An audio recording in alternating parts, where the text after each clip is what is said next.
morning. I'm Diane Kresh, Director of Arlington Public Library, and I'm joined by Jack Belcher, Director of Technology Services, and we're here to do an oral history with Barbara Donnellan, recently retired County Manager. Good morning, Barbara. How are you? I'm fine. Good morning. How are you both? We're Doing great, well. and we're looking forward to having a nice chat with you about your illustrious career and what stands out as major accomplishments, and maybe at the end where you'd like to go next. But we'd like to start at the beginning, so please state your full name, tell us a little bit about your roots, where you grew up, and then what brought you to Arlington. So my full name is Barbara McCarthy Donnellan. I'm originally from New York City. I know I get teased about that a lot, but grew up in New York and went to St. John's University. I heard a lot of Georgetown conversation on the last interview you did with Brosnan. I was like, okay, St. John's will get its name in there. I got my master's and undergraduate from St. John's and went to work for the city of New York under the Koch administration. Mm-hmm. Before that, I worked for Geraldine Ferraro, who was running for Congress, and I did an internship while I was in college and met my husband doing that work as well. He moved to Washington and we dated for a number of years. He asked me to get married, but he said, I'm not coming back to New York. So I applied for a job in the New York Times for a budget analyst position with Arlington County.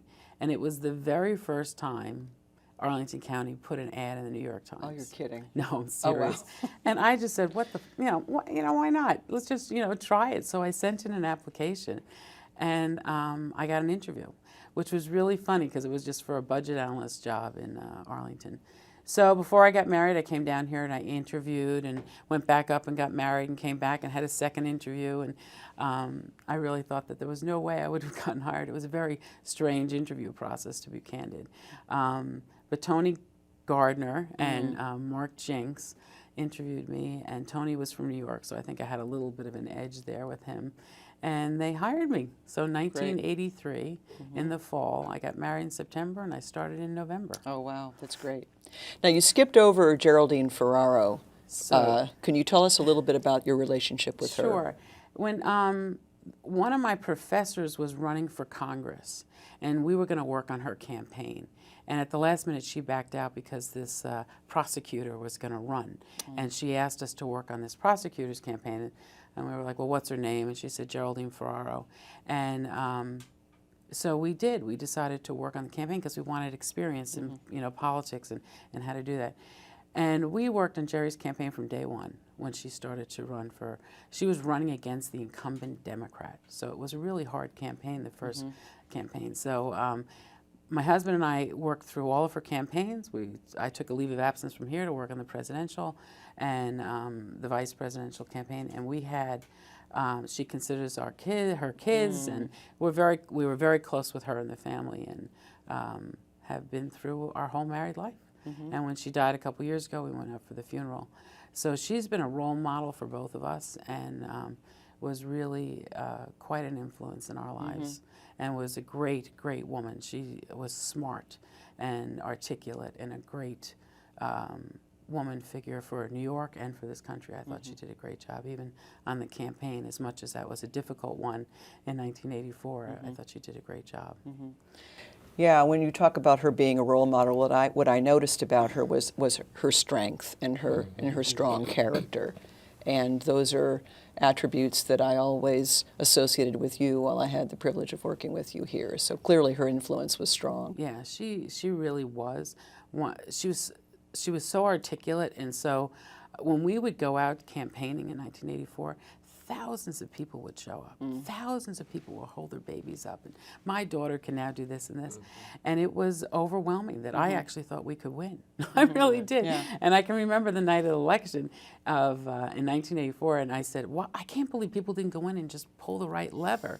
And she looked at me and she goes, Barbara, do you read the polls? And she was so, she knew exactly what was going on. And she just said, Barbara, you got to read the polls. But it was a great lesson and an opportunity to work with politicians who she really believed in what she did, and having worked for the prosecutors in New York and stuff like that. So she was the first woman in her graduating class from Fordham to go to law school. Oh, And wow. so there was an awful lot of legacy that she had in her own right. And she was a really interesting woman and a very good friend of ours. So you came to Arlington. I did. As a budget analyst. Senior budget analyst. Senior budget I think analyst. I was a senior budget Okay. analyst. So tell us a little bit about your career. You had a lot of different positions with the county. I did. As a matter of fact, I think I had, the way I characterize it, 6 different careers in the county. I was a senior analyst brought on to do Metro. We had just opened, Metro at that point in Arlington went as far as Ballston, and this is 1983. And we had, all of a sudden, Arlington was getting some serious bills. The federal government had picked up a lot of the expenses for the construction costs of Metro. But Arlington was now having to pay a lot more attention to finance. And so my first job was the first Metro analyst to look at the financial stuff on Metro. And then I had other special assignments. And one of my other special assignments was the Ballston Garage. And at the Ballston Mall, we had just done the very first public-private partnership in Virginia. And that was the county with HEX, which was May Company at the time, and all the other interested parties at the mall. And we had we built the parking garage while they renovated Parkington Mall into what was the Ballston Mall. And so this was a very complicated deal, and that was already done by the time I came.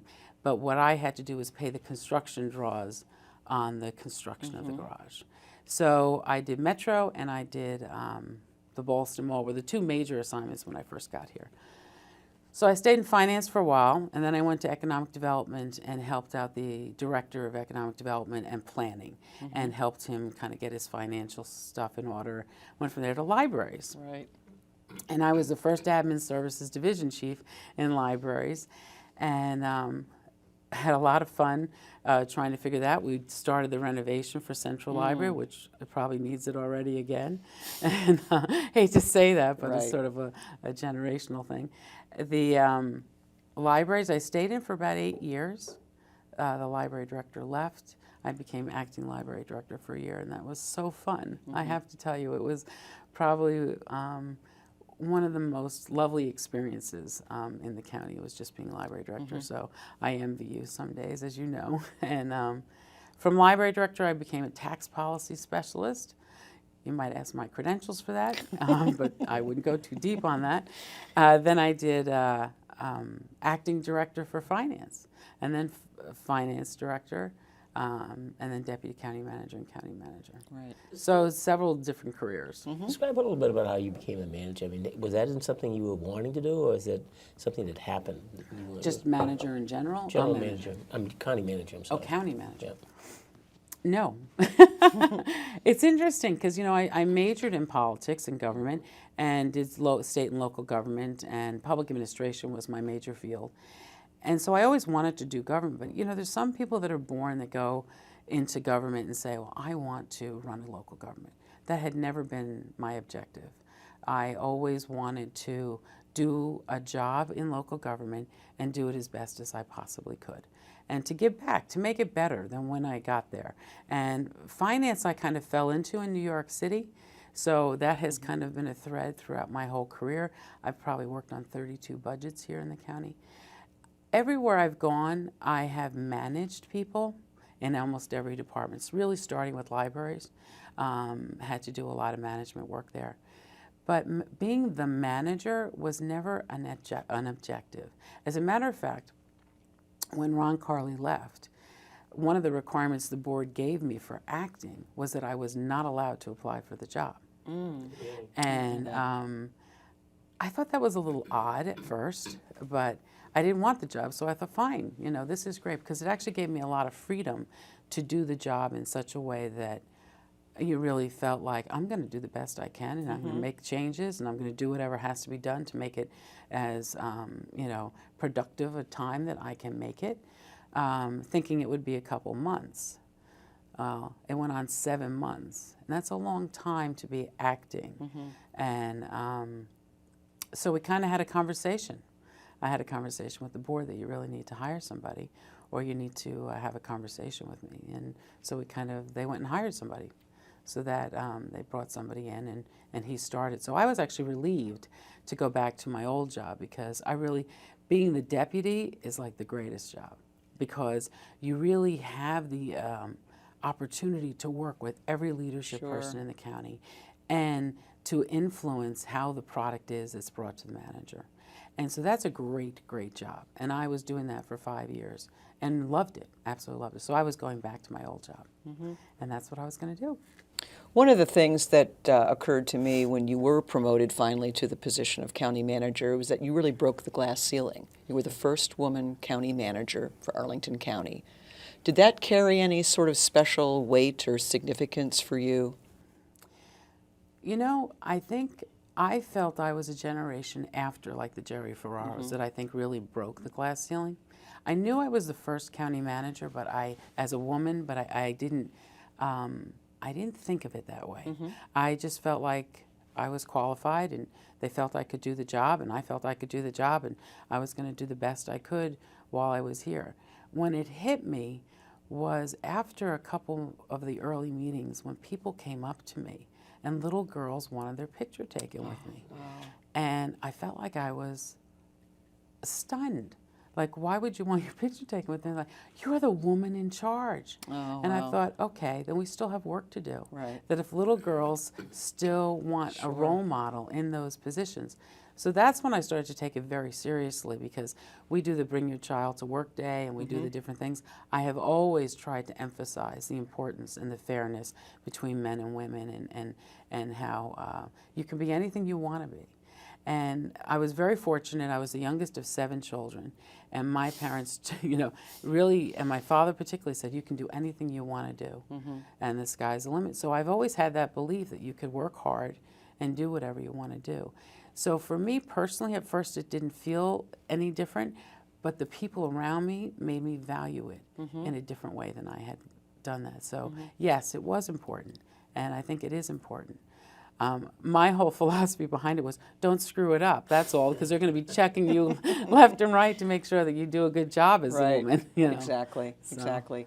We were talking earlier about your relationship with staff, and I think Jack and I would agree that you are beloved by Arlington County staff, and yet you had to make some pretty tough personnel decisions. You want to talk a little bit about the tension between liking people and connecting people as well as you do, but having to make the tough call? Well, I think that part of it is I actually kind of grew up here in this system. So I was the first line employee. I was the first line supervisor. I became the manager. I became a department head. So having been in those different roles, you know the challenges that are before each employee. I had a lot of friends in the organization. And more importantly, and I think Bob Brosnan had said this in his discussion, and it's true, one of the reasons I stayed here as long as I did is because of the talent that we've been able to attract and retain here. We have always been an organization that has been able to get really bright people to come here. And when you're working with talented people that bring you good ideas and challenge the norm and make you think differently, you want to be there. And so I've made a lot of friends and trusted employees. And one thing that I think that I tried to do was kind of push it away and say, go back and do it. I'm not telling you how to do it. I want you to use your thinking on it. And you come back to me with something. And that allows people to engage. There's nothing worse for a manager to go back and say, here's what I want you to do and how to do it. And let me check these 10 boxes. And I've had bosses that have done that. And it's so demoralizing that I never wanted to do that. I really felt like, oh God, let's do something different here. So I think that just being respectful and fair and treating people with how you want to be treated. And so I have had the fortunate relationships with many staff here. But that, as I was talking to you a little bit earlier, that does not stop you from having to do the right thing when you have to discipline staff. If someone's not doing their job and you have to tell them, most of the time it's interesting, one of the lessons they teach you in disciplining employees is self-awareness, is to make them aware of some of their own faults. And once you do that, people then almost take ownership for it. So it's really not my problem, but it's your problem. Well, let me explain to you how that's impacting the organization. When you kind of transfer that back to the employee, though, there's a whole different ownership that happens. And so that makes it a little bit easier on you as a manager. So let's talk a little bit about, you've been here 30 years before you left the county. 32. 32 years. And you came out of a financial background. And by definition, someone in finance is somewhat risk averse, looking for certainty and predictability in what they do. But when we look back at your career, you've led and participated in some of the most innovative and imaginative projects the county's ever undertaken. You mentioned the Boston garage, and then you came up with the idea to put a ice rink on top of it. Can you talk a little bit about, there seems to be a dichotomy. You brought up as a finance person who wants to make sure certainty and predictability, yet you're out there doing these things that are imaginative, innovative, out of the box. And it just, I'd be interested in how you approach that. So let's be clear. I didn't come up with the ice rink on top of the mall. That was Tom Newman who came up with that idea. And he's from economic development, and they're paid to think like that. They're trying to. But you supported it. Okay, I absolutely supported it. You advocated it. And absolutely, and I was a big part of helping to make that happen. Absolutely. What I have found as being a finance person is I do enjoy predictability. I do enjoy that. But the only thing I'm certain about is change. And change happens all the time. And what I learned as I got older, particularly with the ice rink, and particularly with economic development, which was an area I wasn't always comfortable with, but I had to learn to become more comfortable with it, was that you adapt what you think is absolute in your world, whether it's the finance, to what is a possibility and how it could happen. The biggest challenge I had on the ice rink was we had so many what's known as interested parties. We had so many people that had a vested interest in the property. To bring all of those people along to say, it's okay. I mean, I could spend 3 hours just telling you that one deal, to be perfectly candid, just to give you an idea. The land is owned by Federated now, but it used to be May Company and Hex, okay? The garage is owned by the county. There's a part of the garage that was built 60 years ago, and there's a part of the garage that was built 30 years ago. Okay, that's all together. The county owns the structure. We don't own the land underneath it. The Forest City and May Company, now Federated, own the mall. Then there's another commercial building where E-Trade was. That's another property that has to park their cars in the parking garage so that the income would come in to pay for the parking garage because we financed the garage and we needed to make sure that all the income. The Point parking lot, which is a separate building, was not allowed to have a garage underneath it because those people were to park in the garage. We allowed and negotiated them to put a garage underneath that building so that the county could have the 8th level opportunity to put the ice rink. Now, who would ever think that this could ever figure out or happen? But all these things had to happen over years of time to even allow for the opportunity for the ice rink on top. And then I was afraid for the county's sake that we were going to get stuck with this boondoggle. So I said to the Caps, you've got to bring your headquarters here. You've got to bring your offices here. We weren't really allowed to own an office building, but we made them do that so that I had them have an investment here and bring their offices here. So there was facets to this. This was not just a single deal. There was layers and layers and layers of work. So when people look at Boston Mall and they're all, everyone wants to renovate and do, it is a great opportunity for us to reinvest and renovate there because Boston Mall helped develop Boston to what it is today. Well, looking at it from a sports perspective, having kids who are hockey players, they have the ability to get ice time. Right. It's in the afternoon, which is what you negotiated. Yeah. And it's really kick-started the hockey program in all of Northern Virginia in terms of sports. I mean, None of our high schools had hockey teams. None, and they all do now, I think, to some form of fashion. So, again, it's a credit to... It was a great thing, and actually the truth is, and people don't know all the deal of it, but the Washington Capitals pay the debt service. So whatever free time we get, that building is maintained from the income that comes into it. The county owns it, and the community gets ice time and the hockey teams get time. You pay for it, but it's better than driving to Reston or somewhere else in the region. And it's a great asset for this community. It's been fun. Let's talk about a couple of other projects. Longbridge Park. Of course, I remember it when it was Twin Bridges Marriott because I had my senior prom there. And that was a long project, and you were involved in the early stages of that. Can you tell us a little bit about that? So did you know Twin Bridges was the first Marriott hotel, I think? I did not. I think I think that's true. You might want to check me on that, but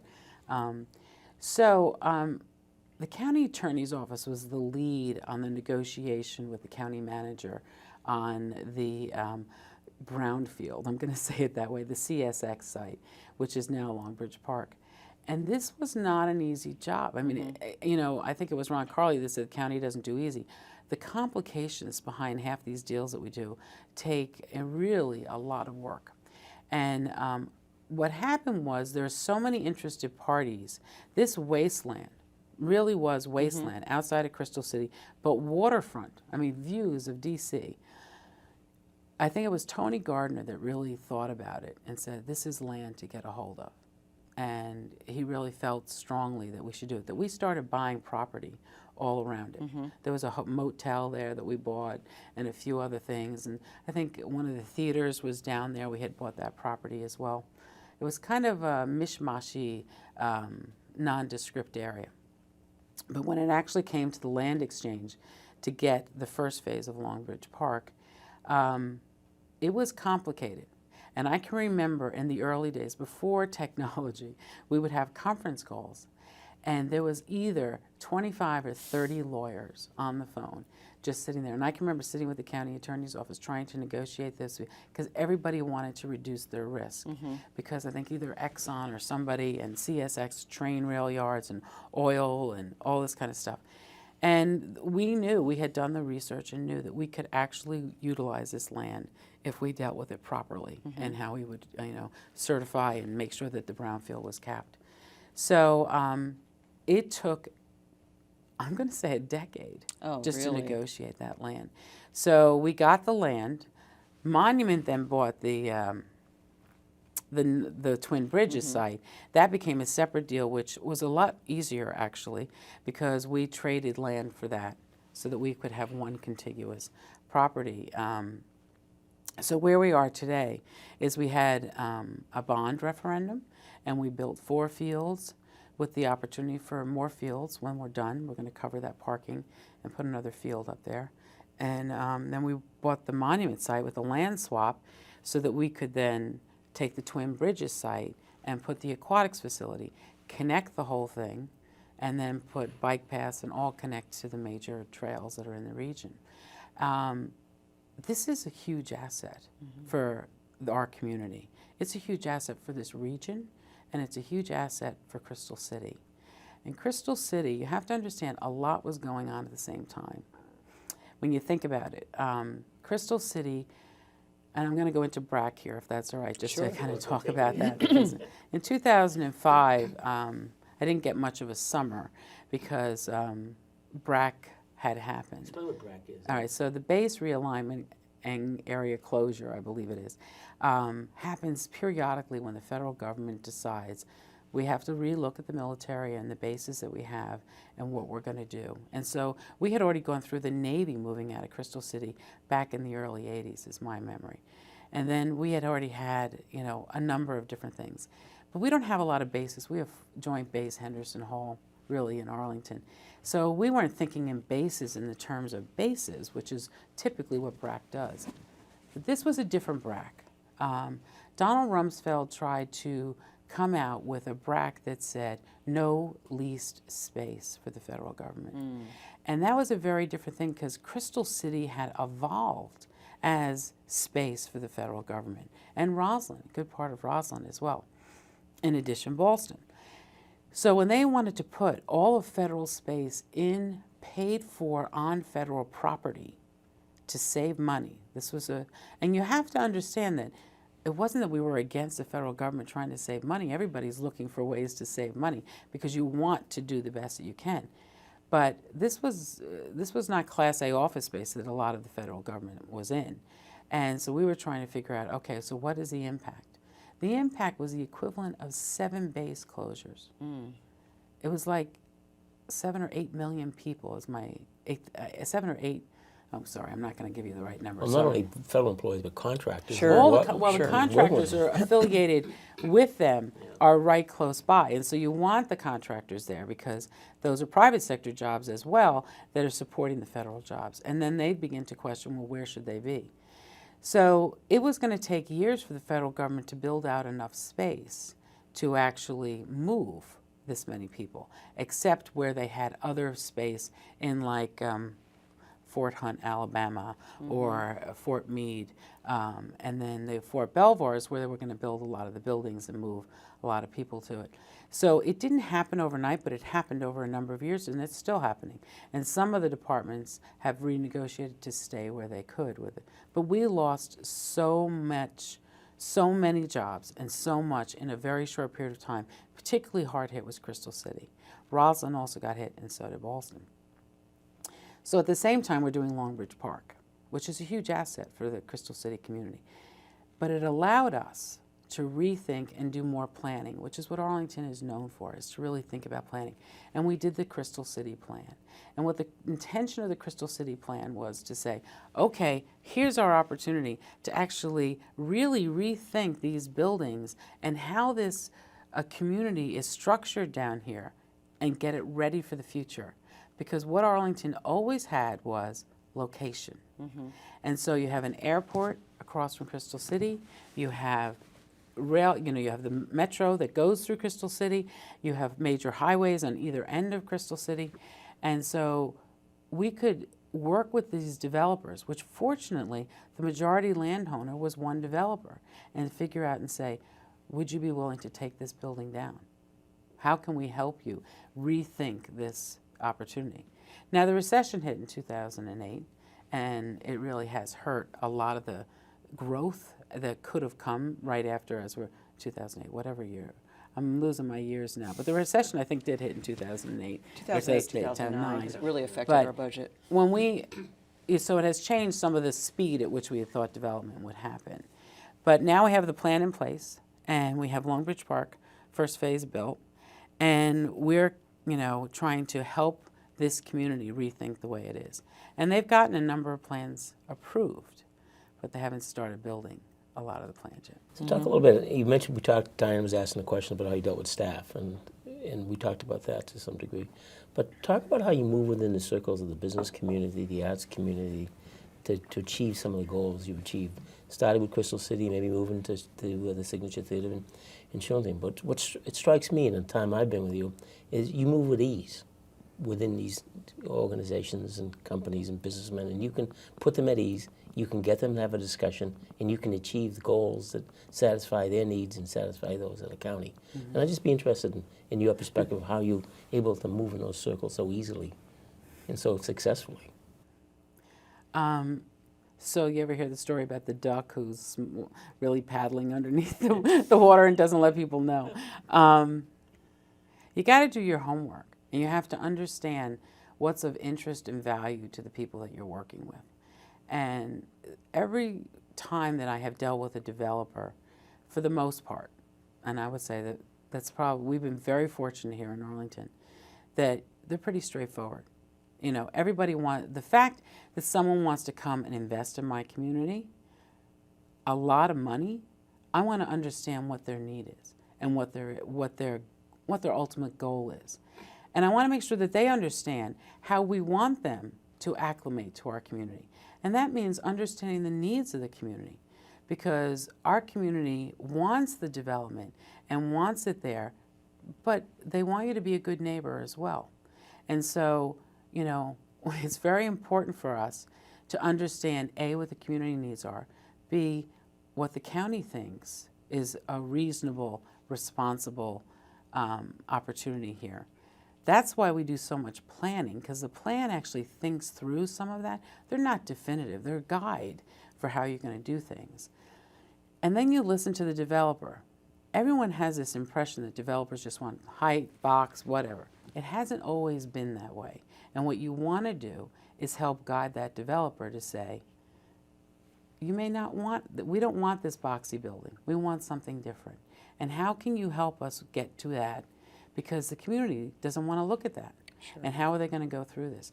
So it takes a lot of work, and I will tell you that it isn't always, you know, something that everyone walks out of the room and is really happy about.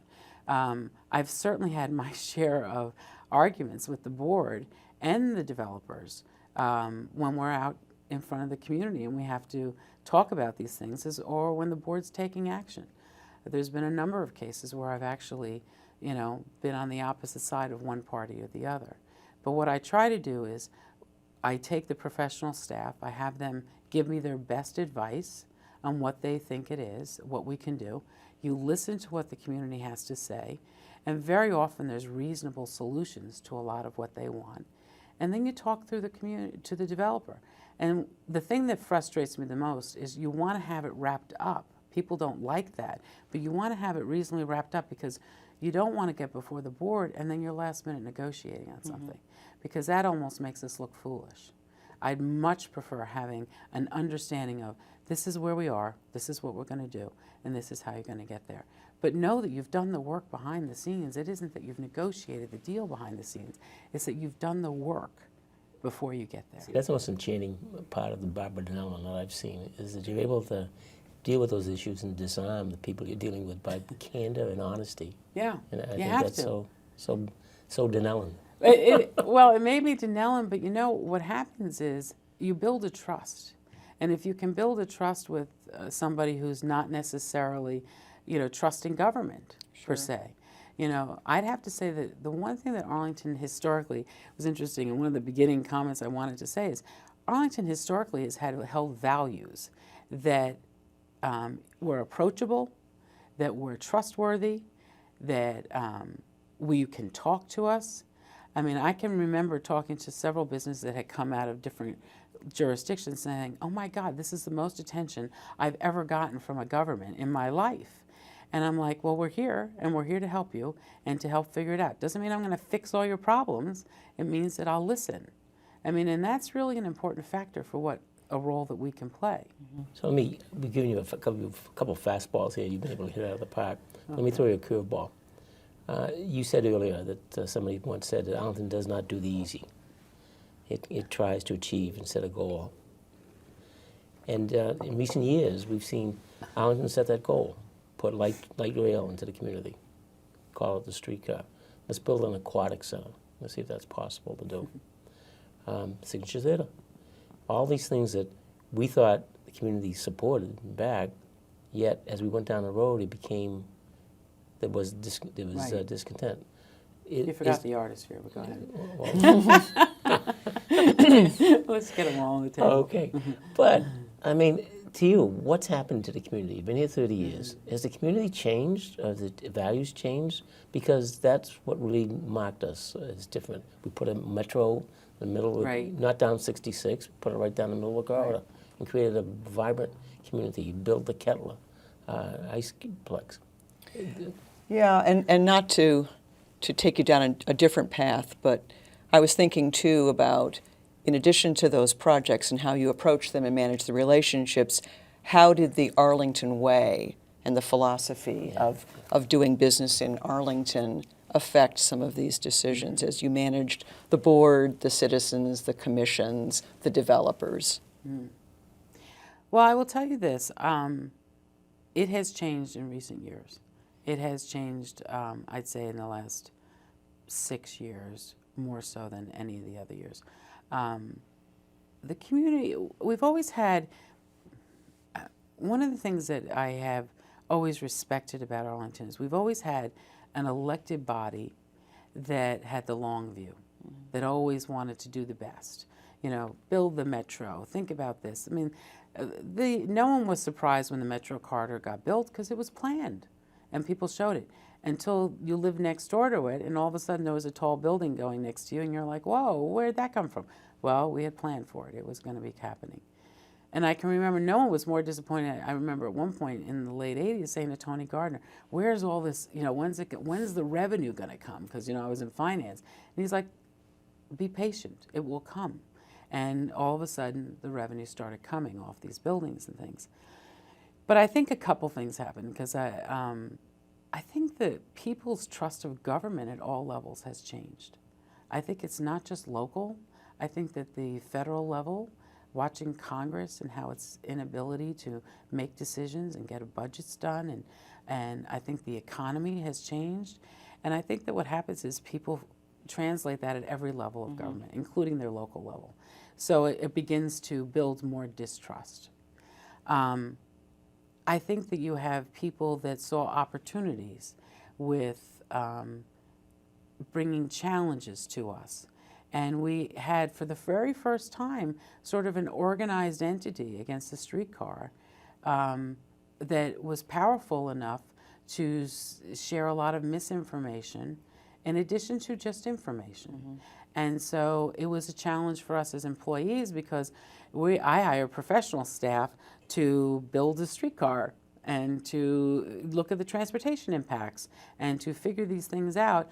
And then I had to go hire communications staff to make sure that we were out there ahead of all this organized effort to change the opinions of people. It's interesting. So I think that there's more of a distrust in the sense of, challenging us than we had been challenged before. We have one of the biggest things happening in this community than we've had in decades, and that is growth in our school system. There is so many children coming, and there is not the planning fast enough to meet the concerns of the parents. Now remember, less than 20% of our families have children in schools. So when you look at the number of people, but they're very vocal, and they also are concerned about, is my kid going to go to school here or going to go to school there, or are they going to have a seat? How many children are going to be in a classroom? Because we've been known for good government in excellent schools. And, that is something that we as a government have always been working with schools on. But I think that built a certain sense in the community as well as, well, we're not sure we like the way this process is working, and we're not sure that we know how you're going to make those decisions. So I think that began to build some distrust. I think the ability to spend money on high-profile projects became an issue. Now, it's funny because I grew up in the Arlington that we would never consider renovating, building a new building. As a matter of fact, if we could get another year on a roof, we'd let it go for another 5. I mean, we really lived in a time when we didn't make investment in our buildings, that it wasn't until recently, and I'll give Mary Hines a plug on this because she really pushed the CIP and said, let's do some renovations and let's make an investment in our infrastructure. And that made a difference in how we approach things. But, the ice rink was probably the first major building in a long time. I mean, we did Arlington Mills since then, and we've done Longbridge Park since then. And we're now going to open our homeless shelter in a couple months. And we have the aquatics facility. And just to clear that up, the only reason the aquatics facility is not built is because the bids came in too high. The fact of the matter is it's been improved by the General Electric twice. And we hired experts to give us an estimate on what the costs would be prior to putting it out to bid. We were as surprised as they were. And then we we're holding them accountable to go through line by line to say, where do we mess up here? And the difficulty with that particular project is we added in a really efficient heating and air conditioning into that system, which pools are not known for doing. And I think there was so much ambiguity on what that could actually do that the bids came in much higher because people didn't know what they were gambling with. So that could be tightened up, and that could be something that could happen in the future as well. So the streetcar had an entity that was kind of against it. The aquatics facility came in higher than where it was. So I just share these things because people are like, whoa, now where are you spending all your money on? The difficulty and one of the difficulties for me with the streetcar was 2/3 of the money was coming from elsewhere. That was not easily transferable to schools or capital projects or anything else. It was to be built and spent on transportation, particularly for that project. So by giving that project up, we lost a lot of money that was going to support that project. But I believe that the politicians at the time felt that it would help calm the community down and build enough trust back to say, we are smart enough that we will change course when needed. So I think that those are the things that Arlington also historically has been known for, is, you know, you do the right thing, but you also need to bring people along with you. And that's the Arlington way. And if you can't bring the people along with you, then you need to step and pause and look at it again and maybe update it. And I think that that's probably some of the things that are happening today even, is sort of, you know, what's going on and how people are looking at things. Well, you've been talking, too, about the general erosion of trust in government. We see it certainly at the national level. We've experienced it at the local level. But then how do you get things back on track? I mean, when do you blow the whistle and say, okay, new day one Right. going forward, and what's the role of the manager? Yeah. A position that you recently left. What's the role of the manager in bringing out that rapprochement? So I'm going to give you the three projects. Two you've talked about, another one that I can even bring up four that I think are important projects to talk about. Let's talk about the Artisphere. The prior manager really had worked very hard to get the Artisphere up and running, and wanted to give that panache to the county to really have a cultural center that we had not had in this community. And in all fairness, the Artisphere had done some great things. It really did have acclaim that it was getting in the region. But it had lost the support and the trust of elected officials and some in the community, to the point where, as the manager, I had to make a lot of decisions. Now, I had kept it going for a couple of years, to be perfectly candid. I had really tried to keep the money in there and figure out, you know, how we could do things differently. We got a new business plan, and tried to see if we could, you know, make it work. And it got to the point where I had to make a recommendation to the board on go or no go. And I think that the streetcar event had just happened with making a decision not to go, and I was trying to balance a budget, which, you know, needed to not, you know, in my opinion, raise taxes, and trying to figure out what to do. And so I felt that it was time to say, we could pull the plug on this.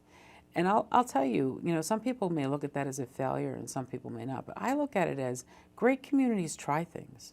And if they don't work, great communities pull away from things, or they rethink them. And I think that, you know, it was the right thing for the time, but do I think that it could have survived? The money that was going to the Artisphere is really, compared to a rec center, it's really equivalent. It's probably less than a rec center. The difficulty is I wasn't getting the traffic through it. And Roslyn, in and of itself, is going through a transition right now. In 5 years, you won't know Roslyn as it is today when Central Place is built. It'll be a totally different place, and some arts entity may come back there. That's option one. Two, Signature Theater. Let's just talk about that for a minute, because when Signature Theater was originally partnering with the county, and these partnerships are really important. When the county puts money somewhere, very often things happen.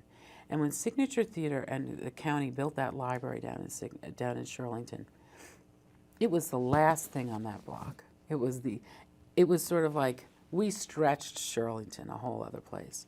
We said there'll be a grocery store someday, there'll be a hotel someday, we're going to put some more restaurants and some apartments up here, and we figured 7 or 8 years all that would come. It was within 18 months, all of that was done. Oh, that's amazing. And it happened like that, off a metro line. And so you have to ask yourself, okay, so what's the economic value when you start putting an investment here and things start to happen? So I'm going to make an admission on this tape that I was the finance director, and I wanted Signature Theater to survive and thrive and share the profits. But I didn't know anything more about art than, you know, art growth or how things would happen than anybody else. And we probably should have, you know, done a little bit more research in making this deal happen. I mean, I worked with lawyers and everybody else. I was just one input into it. But some of the restrictions that we put in the original deal with Signature would never have been met, could never have been met. For them to survive and thrive and really do a good job, they were too onerous, but we didn't know that. So we amended the lease a couple times, And before I left as manager, we did what I think is probably one of the proudest things. And I'm sure there's people out there that think we're crazy, but we didn't give them anything. We really gave them a loan and said, you can pay us back over a number of years.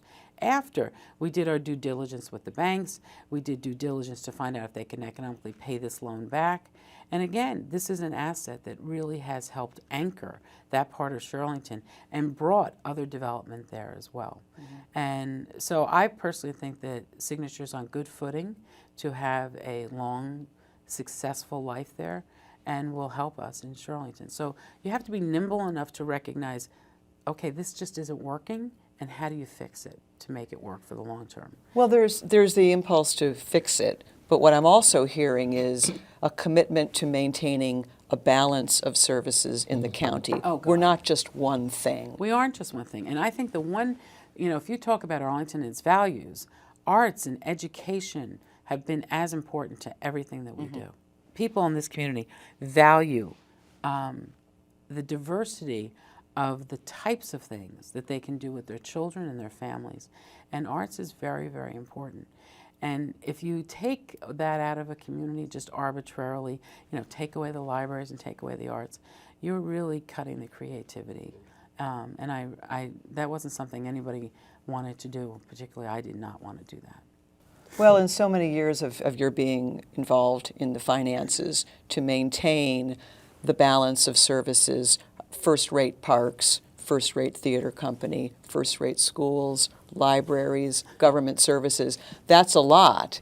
And the challenges that you had and your directors several times of having to trim the budget to come in on budget, but not sacrifice the quality of services or the range of options that we have available to the citizens. That's quite remarkable. I was going to say, too, that the county has enjoyed many years of unabated triples, from the ratings agencies. How does that happen? How does that happen? So we had a double AAA for many years before I even got into finance in 1999. I took over as director of finance. So I've been involved in the rating agency since 1999. So that was about 16 years, and have been in some part involved in conveying information to them. But there's so many facets that go into their evaluation. First, you need a clean audit with a clean opinion. And that means that when outside people come in and look at your books, they're looking at, everything from whether you're overspent in your department or whether how you're doing with your friends at the library or whatever. Sure. So they look at all those things. And they look at our management. They look at how we set up reserves. They look at how we fund certain things. They look if the board is willing to increase taxes for priorities that they have set as policy. Many jurisdictions, in this region even, and I don't want to name names, but will go out and say, we're just cutting, slashing, we're just cutting whatever it is to get there because we can't raise taxes. In order to maintain a AAA, they're going to look at that balance. They're going to look at to say, are you willing to put your money where your policy and where your emphasis is and what your community wants? And I have to tell you that, and I've said this many times, it's okay, you can get to be AAA, but staying there is a different thing. And so I think that you have really strong finance people in this county still that know that you have to manage your money, you have to live to your policies, keep good fiscal policies, maintain them. Don't lose your way on projects, and when you do, correct it, rectify it, and figure out how to move forward. And, you don't hide things, you do the right thing. You have a fully funded pension system here. We're an envy of so many other places. I mean, we're almost 100% funded until yesterday. Who knows what happened? But you still have a very strongly funded pension system. Those are all things that the rating agencies look at. And they want to better understand how you are committed to making these things happen and going forward. So you might say, okay, so if you lose a AAA, what's the big deal? You borrow money at a little higher cost. It's more than that. It's a class of understanding that you will take these things seriously to maintain that you get to that AAA. It's an understanding that the way you're going to run your government is at such a level. It's a business that wants to come to a community that makes investments in its schools, in its roads, and its people. And those are all, that sends a whole different message than just borrowing money at a lower rate. So to me, a AAA was really part of the way that we were a community. Mm-hmm. Another aspect of your role as a manager and the huge amount of responsibilities being county manager in Arlington County, your role in terms of interjurisdictional work and the fact that you were involved with the COG, Council of Governments, and you were a leader of many of the major projects that were taking place, and where you had to balance the needs of larger counties like Fairfax County, Prince George's County, Montgomery County, Arlington, but those are very small jurisdictions like Manassas, Frederick, and that. Could you talk a little bit about that? You spent a huge amount of time. Yes, it was. You know, as manager, it was probably one of a really huge growth opportunities because, you know, after 9/11, 9/11 changed a lot of us. I mean, that were here. You were here at 9/11. And, you know, I was in charge of finance, so that was an interesting place to be, to make sure there was resources and what went on at the Pentagon. But I think that what happened, what I did at COG was I chaired the committee that dealt with the money that came in, the UASI money, Urban Area Initiative, Security Initiative. These are funds that come to help support the entire region since 9/11 to help security in the region.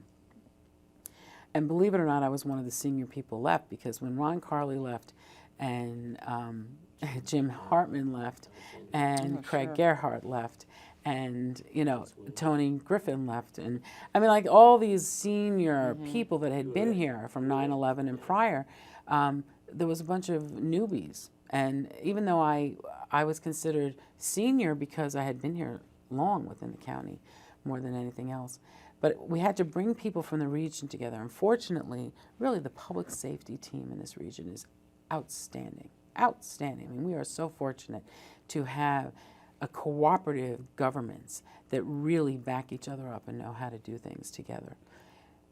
The difficulty was really breaking up $60 million and prioritizing it and figuring out how to disperse that money appropriately and coming up with a system. So I really spent 3 to 4 years just helping to revise the system so that we could figure out how best to move forward.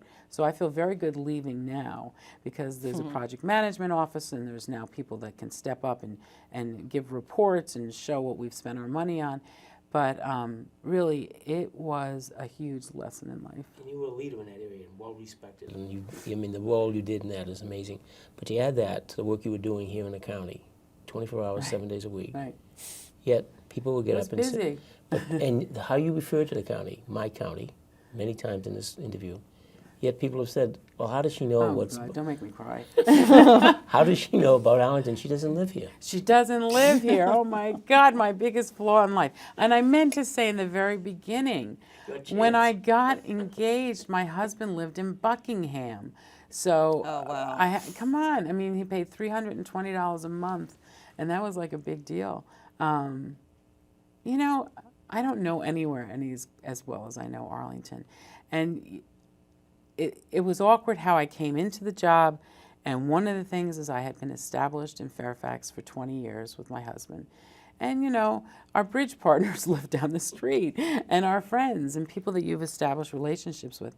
And to be perfectly candid, at night, even though I had a ride home, I was able to go to the grocery store. And no one knew who I was. And I could, and you know, some people see that as a flaw. That some people say, well, you should have to go to the grocery store and take the conversation and abuse that people want to give to you. But you know, I probably gave 20 hours a day. And so my feeling was that I deserved a few hours of privacy to have some sanity and all that. And yeah, some people have said that's wrong. If I had known I was staying for 5 years, I probably would have rented an apartment or bought an apartment, but I really, at the time, didn't think I was going to stay that many years as manager. But anyone who thinks that my loyalty and understanding for this community, because I didn't sleep here, they're wrong. They're really wrong. To this day, it's so funny. I defend Arlington, and I'll see things, and I still get the news releases, and I'm constantly saying, yes, and we got this done and that done.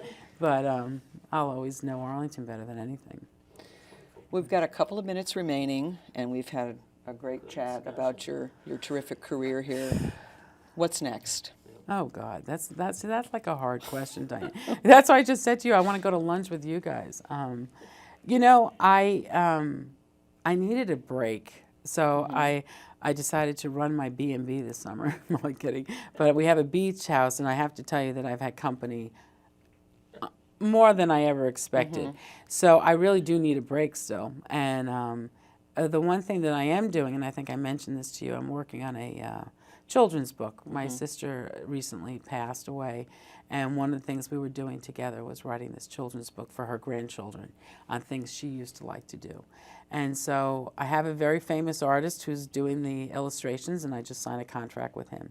And if we can get it published, we'll get it published. If we can't, then I'll just print it for family, and we'll do that. But that's one thing I want to do, because that's sort of a commitment that I made to her. And then I'm going to figure out what I need to do next. I feel like there's still something in me that I need to do. And I miss people tremendously, because that was so much of what I did, and enjoyed working with people. So I don't know what's next, but I'll let you know. I'll keep you informed. Well, we predict a very exciting second act, so we hope to be part of it. I don't know. We'll have to see. So thank you very much for being with us today, and that's a wrap. That was great. Thank you very much. You're welcome.